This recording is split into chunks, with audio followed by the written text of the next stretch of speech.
जय श्री बालाजी महाराज, श्री शिवाय नमस्तुभ्यम। ईश्वर की कृपा आप सभी पर बनी रहे। वृषभ राशि 29 जुलाई से 4 अगस्त 2024। जानते हैं क्या कुछ देखने को मिलेगा वृष राशि से जुड़े जातकों को 29 जुलाई से 4 अगस्त 2024 के मध्य। बात करें सबसे पहले आपकी सेहत की, तो आपको अपने खान पान पर विशेष रूप से ध्यान देना होगा। वृषभ राशि से जुड़े लोगों के लिए सेहत की दृष्टि से ये सप्ताह बेहद उत्तम रहेगा, क्योंकि इस दौरान आपको किसी भी बड़ी समस्या से नहीं जूझना पड़ेगा।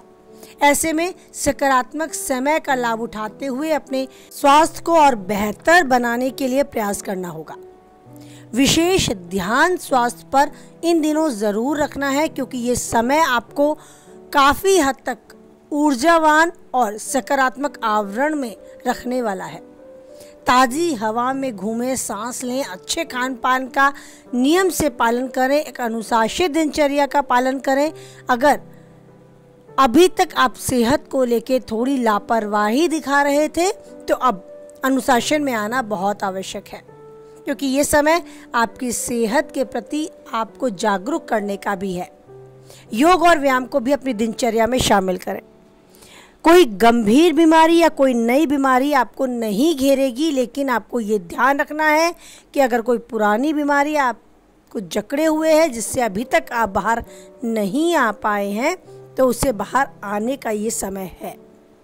आप प्रयासरत रहें इलाज के लिए, उसके निवारण के लिए आपको अवश्य ही कामयाबी मिलेगी। तो अगर आपको शरीर में कहीं कोई पीड़ा है या पहले से कोई रोग ग्रस्त आप हैं, तो उसके उपचार के लिए आपको कदम बढ़ाना होगा और अच्छे से नियम अनुसार एक अनुशासित दिनचर्या का पालन करते हुए अपने को ऊर्जावान बनाए रखने के लिए यथासंभव प्रयास भी करने होंगे। इन दिनों आपका मनोबल आपको बढ़ता नजर आएगा। ये सप्ताह 29 जुलाई से 4 अगस्त आप अपनी कीमती वस्तुओं को पुनः खरीदते हुए या उनके रखरखाव पर कुछ धन करते हुए भी खुद को पाएंगे। राहु ग्रह आपके 11वें भाग में बैठे रहने की वजह से ये समय आपके लिए कई मामलों में आर्थिक लाभ देकर जाएगा। आप कई जरूरी कार्यों को पूर्ण करेंगे और खर्च करते हुए योजनाबद्ध तरीके से आगे भी बढ़ेंगे। आपके मन में कुछ योजनाएं हैं, उन पर चलने के लिए ये समय आपको आगाह करता है। आप बीते काफी समय से अपना घर लेने का प्रयास कर रहे थे, तो ये समय आपको आपके परिवार में चर्चा करने और विचार विमर्श करके घर के बड़ों के द्वारा जरूरी महत्वपूर्ण भूमिका निभाने और आपका मनोबल बढ़ाने के लिए है। आपको आपके मन मुताबिक इच्छा पूरी करने का भी समय है। पारिवारिक वातावरण में अनुकूलता देखने को मिलेगी। आप बाहर का खाना खाने या कोई मिठाई खाने का भी मन बना सकते हैं और एक अच्छा रुचि का समय व्यतीत करने का ये समय आपके पास है। मन मुताबिक चलेंगे। अपने मन की इच्छाओं को बिल्कुल भी इन दिनों आप नहीं दबा पाएंगे। अगर आपका मन कहीं घूमने का है, तो अवश्य ही आप घूमने के लिए खुद को समय देंगे। ये समय आपको आपके मन मुताबिक चलने के लिए कहता है, तो आप बिल्कुल भी अपने मन को ना मारें, क्योंकि आप जानते हैं मन के हारे हार है, मन के जीते जीत। तो इस पल को अच्छे से, इस समय को अच्छे से जिएं और अपने मन की हर इच्छा जो भी आपके मन में है पूरे करने के लिए खुद को समर्थ बना पाते हैं, सक्षम पाते हैं, तो उस इच्छा को जरूर पूर्ण करें। निर्धारित लक्ष्यों को प्राप्त करने में भी आप काफी हद तक सफल रहेंगे। आप कहीं योजनाबद्ध तरीके से किसी कार्य में लगे हुए हैं, तो उसकी सफलता के चांस काफी हद तक बने हुए हैं। ये समय किसी भी नए काम की शुरुआत या कहीं पर निवेश करने के लिए भी उपयुक्त है, बेहतर योग दर्शाता है, क्योंकि शनि ग्रह आपके 10वें भाग में मौजूद रहेंगे। ऐसे में यदि आप इस दौरान निवेश करते हैं, कोई नया काम शुरू करते हैं, तो आपको अच्छा खासा लाभ संभव है। सप्ताह की शुरू में ही आपके अंदर एक अलग सी शक्ति और उत्साह देखने को मिलेगा। ये समय आपके निर्धारित लक्ष्यों को प्राप्त करने में आपके लिए काफी हद तक सफल जाएगा। आपके बड़ों का, आपके इष्ट मित्रों का, आपके शुभ चिंतकों का पूर्ण रूप से आपको सहयोग मिलेगा। कह सकते हैं आपके लिए सामाजिक दृष्टिकोण से भी काफ़ी शानदार समय है। आप अपने पार्टनर के साथ कहीं घूमने जाना चाहते हैं, उनके साथ काफ़ी रोमांटिक समय बिताना चाहते हैं। जीवन साथी का भरपूर सहयोग आपको मिलेगा। आपके घर के बड़े, आपके माता पिता, आपके इष्ट मित्र या शुभचिंतक आपके साथ सहयोगी के रूप में खड़े आपको मिलेंगे। आपकी सफलता आपके परिवार के लोगों को बहुत प्रसन्न करेगी। आपके साथ सहयोग और समर्थन की भावना के साथ वो आपको पूर्ण रूप से सहयोग करेंगे। समय आपकी प्रतीक्षा को भी जांचेगा। आप मानकर चले कोई चीज़ है जिसके लिए आप बहुत ज़्यादा उतावले हो रहे हैं, तो हो सकता है आपके व्यवहार में वो झुंझलाहट, वो परेशानी देखने को मिले। लेकिन आपको खुद को धैर्य में बनाकर रखना होगा, विनम्रता के साथ इस समय को टालना होगा। झटपटाहट में, उतावलेपन में या झुंझलाहट में काम बिगड़ते ही हैं, इस बात का ध्यान रखें।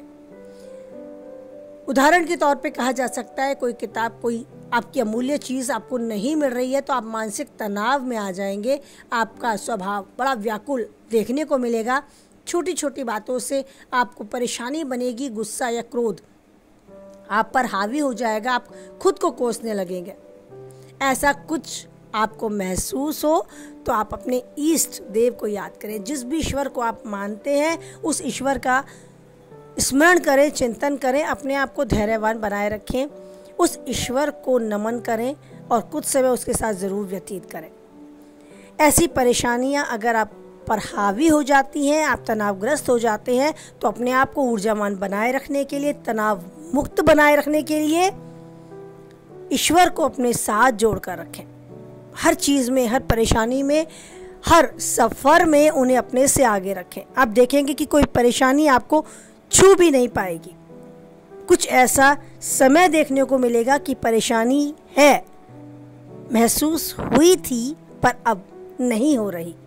आप खुद को अब ऊर्जावान महसूस कर रहे हैं। उन चुनौतियों का सामना करने के लिए खुद को समर्थ पाते हैं।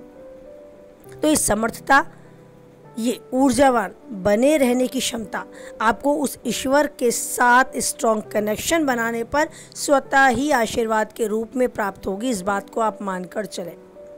ये समय काफ़ी हद तक आर्थिक दृष्टिकोण से, सामाजिक दृष्टिकोण से आपके साथ है। घर परिवार में खुशी का माहौल होगा।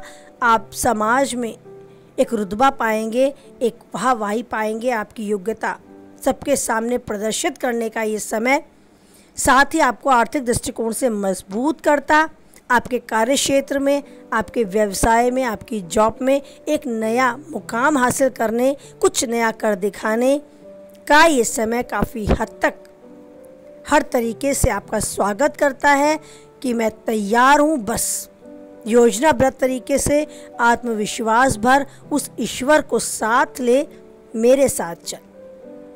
तो आप समय के साथ चलें, क्योंकि समय किसी का इंतज़ार नहीं करता, वो चलता जाता है। कोई उसको ना थामे ना सही, वो निकल गया तो बस फिर हाथ नहीं आएगा। तो समय के महत्व को ज़रूर समझें, समय रहते समय की वैल्यू को समझें और आप जीवन में जो चाहते हैं वो पाते जाएं और यूं ही ज़िंदगी में बसर करते जाएं। हमेशा खुश रहें, स्वस्थ रहें, मस्त रहें। और कुछ हद तक वीडियो से सहमत रहते हैं तो प्लीज़ लाइक के द्वारा अपनी सहमति मुझ तक पहुंचाएं। किसी के काम की वीडियो पाते हैं तो उस तक ज़रूर शेयर कराएं। पहली बार चैनल पे हैं और बने रहना चाहते हैं तो चैनल को सब्सक्राइब भी कर दें और बनाए रखें। ईश्वर के पर एक अटूट विश्वास, भरोसा रखें। कोई है या नहीं है, एक ईश्वर ही है जो किसी भी परिस्थिति में नहीं छोड़ता आपका साथ। इसी विश्वास को और दृढ़ करते हुए बोले एक बार, जय बालाजी महाराज, जय माता दी।